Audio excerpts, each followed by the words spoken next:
Eddie and Ron came in, and you've been working with them. And what did you kind of see from them initially that you wanted to address, and how they responded? Like just, technique and influence and stuff. Well, I'll tell you this here. We definitely they helped us in our depth by those guys coming in, and what helps us is that they've already been a part of Coach Lightfoot's culture. They've been a part of Coach Brian Boland's defense. So they've actually been kind of leaders as far as helping guys understand the checks, the calls, and the systems. And then athletically, they all have their own skill sets. Eddie, more powerful, big, stronger guy. Ron is a very quick twitch, kind of Aaron Donald-like. Not saying he's there yet, but some of those movements flash in that direction. What do you kind of expect from them this year? Obviously they're vets, and they got good size. It seems like they'll be able to play. Well, the biggest thing is making sure everybody comes together as a group, as a unit, fight together as a team, and then making sure that those guys doing the little things. And that's what we always talk about. Making sure we're on time, doing the little things, and on the field, making the plays that come to you, not trying to overdo anything and make anything. And I told them, anything that you do wrong right now, it's my fault. It's not on you, it's on me. I'm going to fix it for you. Just tell it to me, and we're going to find a way to get better.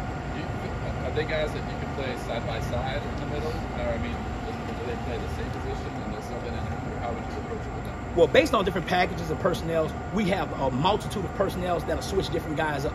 Sometimes we'll have some ends playing inside. Sometimes we'll have some bigger tackles, maybe athletic playing outside. Just in different packages and things we're trying to do, whatever. So we like to train the guys across the board so that as injuries happen and things happen, we can make adjustments. How has Sam's leadership helped you guys? Especially, you lost a big piece in the offseason, but it sounded like he maybe texted all the guys right away and was like, hey, let's stay together.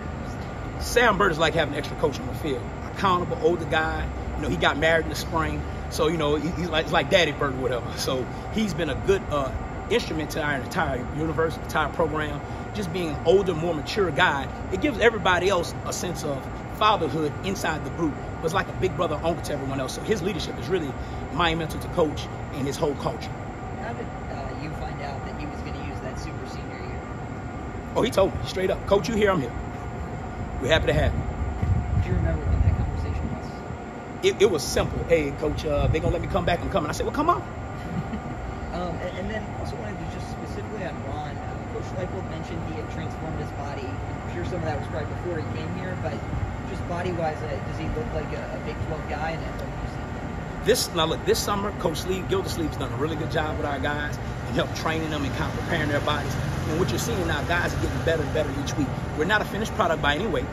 Our biggest thing is we want to see improvement, and we've seen that. And we're going to continue to see that improvement, and I'm going to continue to educate those guys on how we can do the little things. The little things continue to improve and separate us from the best. Coach, you got some bodies up front there. How's the competition? Well, it's competitive right now. No depth chart is set. We got another scrimmage coming up. We're going to continue to evaluate guys.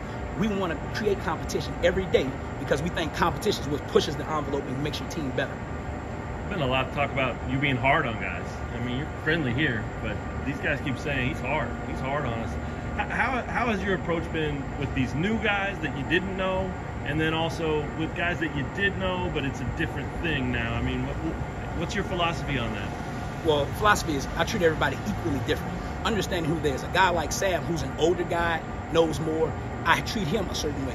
As a younger guy, Tommy Dunn, a true freshman coming in, he doesn't know. And my biggest thing is I don't fuss at guys until they know.